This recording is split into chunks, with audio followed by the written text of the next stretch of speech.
Hello, my name is Susana Rodrigues. I'm part of Enso Group from the UK, and I'll be the person giving you this training on the main activities related to the maintenance of the garden in this project called Growing Skills on Farms for Budding Learners with Disabilities.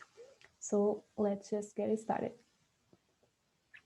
There are several main forms of gardening activities that you might find in the farm, from digging, weeding, pruning, trimming edges, sweeping and raking, watering, sowing seeds, planting out, harvesting fruits and vegetables, growing in containers, moving things in the garden.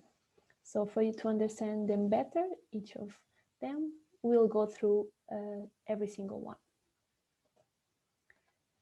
Digging. Digging is when you turn over the soil to space depth of more. Digging helps break up the soil to aerate it, and it can help to loosen weeds. The right tool for digging the soil is called a shovel or even a fork. When you choose a tool for working in the garden, look for the lightest products with wide handles as they will be easier to grip. Digging can put a strain on your back, shoulders and arms. Always warm up with a few gentle stretches before digging. Keep your back straight and only work for short periods to avoid strain. If your garden soil is heavy and clay-based, any digging is best done in the autumn. Digging in the spring, if you have a lighter soil, the ground will be warmer and much easier to work with. Weeding. Weeding is removing unwanted plants from the ones you want to be productive or ornamental in your garden. You can lift weeds with a trowel or tackle larger areas with a sharp-edged tool like a hoe, which cuts off shallow root weeds. There's the example of tackle or a hoe. You decide what weed is. If a tomato sprouts in the compost you spread around your roses, we will probably put that tomato out, even though you grow tomatoes in your vegetable garden. As always, always warm up before you begin and take plenty of breaks. Don't struggle and strain to pull out a deep rooted weed by hand. Mowing and lawn maintenance. Mowing is the job of cutting the grass regularly to keep your lawn tight and healthy. Cutting the grass encourages strong growth and thinner grasses for a smooth and even lawn. There are different types of lawn mowers. Generally, they divide in electric, petrol power, or push mowers. Lawn. The slower it will grow, remember, the less you will mow. Using a mower can put a strain on the back, legs, and arms. Mow a stretch at a time and don't overdo it. Always warm up with a few gentle stretches and only work for short periods to avoid a strain. Pruning. Pruning is when you selectively remove branches from a tree. The goal is to remove unwanted branches, improve the tree structure, and direct new healthy growth. We use scatterers for general pruning, and for larger stems, we use a larger pruner with either bypass or anvil blades. Some gardeners prefer to use small loopers as they are operated with two hands. Pruning is one of the best things you can do for your trees. A proper prune is both an investment in the long-term health of your plants and in the overall look and safety of your property. The repetitive action needed when using any pruning tools can strain your hand. Always warm up with a few gentle stretches, tackle a bit at a time, and take regular breaks. Wear protective clothing and good gardening gloves. Trimming edges. Trimming is the job of cutting your edge regularly to encourage strong growth for a full, dense edge. Trimming maintains shape and keeps the edge at manageable height and width. Use one-handed battery-powered shears to trim edges and scatterers or light-weighted loopers to trim thicker stems. One-handed shears are also useful for trimming small edges. Don't try to cut material that is too thick with shears. carry scatters to cut through any thick stems. Ideally, edges should be pruned in late winter when plants are dormant and haven't produced buds, particularly if you're cutting back drastically. Don't clip evergreen edges when they are dry, so during the summer, water the edge the evening before trimming. Don't do watch out for nesting birds. If you are edge clipping early in the year, check that there are no birds nesting in your edge. As always warm up with a few gentle stretches, keep your back straight and only work for shorter periods to avoid a strain. Sweeping and raking. Sweep regularly your garden paths and paved areas, especially after leaf fall or when you've been weeding or doing other work. Sweeping keeps them clear and safe. Racking breaks up and levels the soil. It helps to remove stone and prepares the soil surface for planting and seed sowing. A garden rake with short, strong prongs is used for this job. Lifting, dropping, and dragging the rake can jolt the arms and strain the back. It can take good grip and strength to draw the rake towards you. Only use a lighter rake and work in very short bursts to reduce hand strain.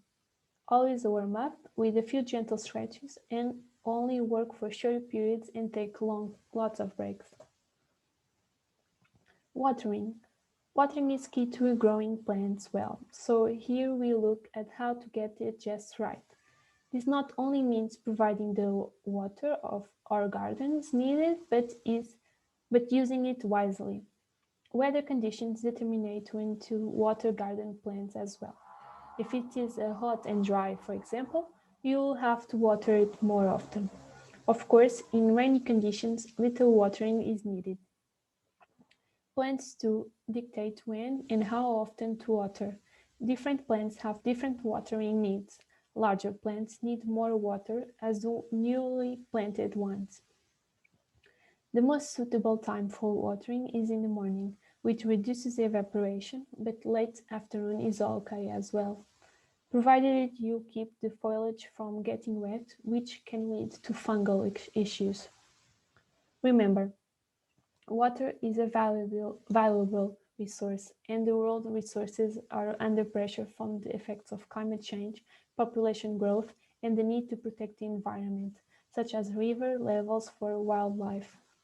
A heavy watering can will tire your hands and be awkward to carry. Use a small, light-weighted watering can or a large cup to water seedlings or containers. A light-weighted curly hose will be easier to carry and to use. Wet pads can cause glare and slips, so take care when watering. Sowing seeds. Sowing is a process of planting. You can do it either indoors, in the conservatory or greenhouse, outside on a table, or direct into your garden soil. Here there is 10 basic steps of sowing. Choose a container. Start with quality soil. Sow seeds in the sterilized seed starting mix or potting soil available in nurseries and garden centers. Plant at the proper depth. Water wisely. Maintain consistent moisture. Keep soil warm. Fertilize. Give seedlings enough light. Circulate the air. Harden off seeds before transplanting outdoors. Sowing and pricking out seedlings is friendly and can be awkward with weak hands. If you have arthritis or a weak grip, do a little at a time and take breaks. Planting out. Planting out means to take a young plant that is growing in a container and put it in the ground to grow. Most plants that have been grown in pots can be planted directly into the garden soil when the weather is suitable and the danger of frost has passed. A few steps to plant out from the container into the soil. Prepare the planting area by digging over the area first with a garden fork. Remove all weeds, especially perennial weeds and their roots. Break up any large clods of soil until the surface is made up of fine crumbs of soil. This is called a fine tilth. Get some compost ready to hand. Work out the correct spacing for your plants and position them in their planting position. Dig a hole for each plant and loosen the soil at the bottom and on the sides with a hand fork. Add a small sprinkle of compost to the hole for bigger, healthier plants. Take each plant out of its pot and position it at a pear hole, making sure that the top of the roots is just below the level of surrounding soil. Fill in around the roots with your compost and fill in gently. Water each plant and keep them well watered throughout the growing season. Tall plants such as runner beans, peas, and outdoor tomatoes will need stakes to support their growth. Harvesting fruits and vegetables. When the fruit or vegetable reaches maturity, it is time to harvest. Most vegetables can be harvested when they are just half grown. Then this is when most vegetables are at their weight of tenderness and flavor.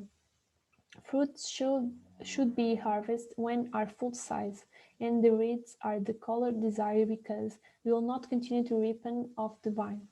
Red should be firm and glossy. Growing in containers. Growing plants in containers allows you to provide the right conditions for different plants, such as acid-loving types. A wide variety of plants, including vegetables, herbs, can all be grown in containers to make the best use of limited space. We can use a range of options of growing in containers such as pots and planters, grow bags, and raised beds. Container plants need a lot of more watering and feeding than plants in the ground. Moving things in the garden. Almost every garden job involves moving things.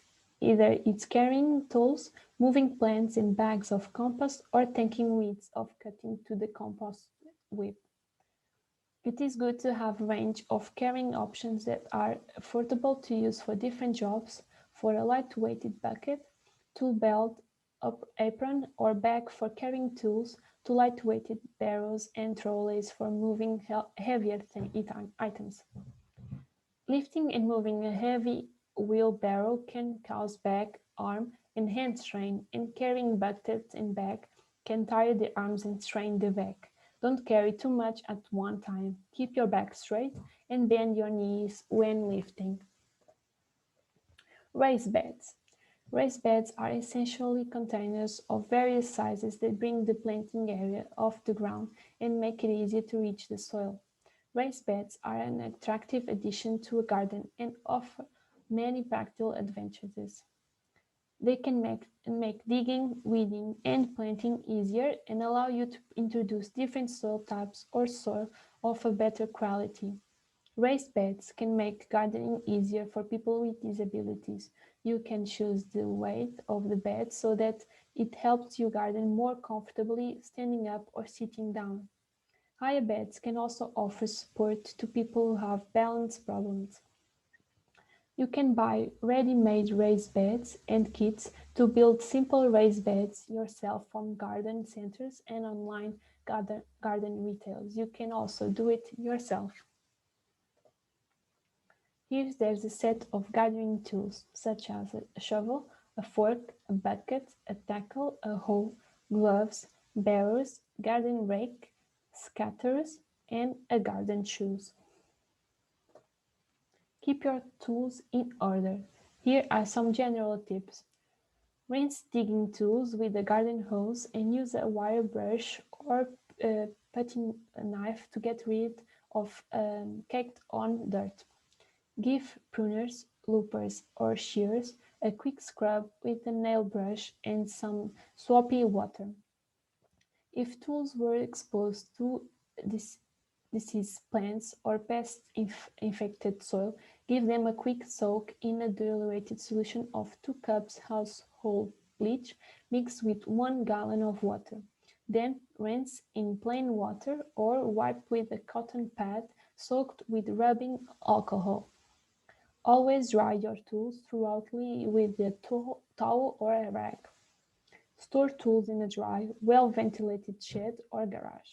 Smaller hand tool can be stored plugged into a bucket or sand or small pips.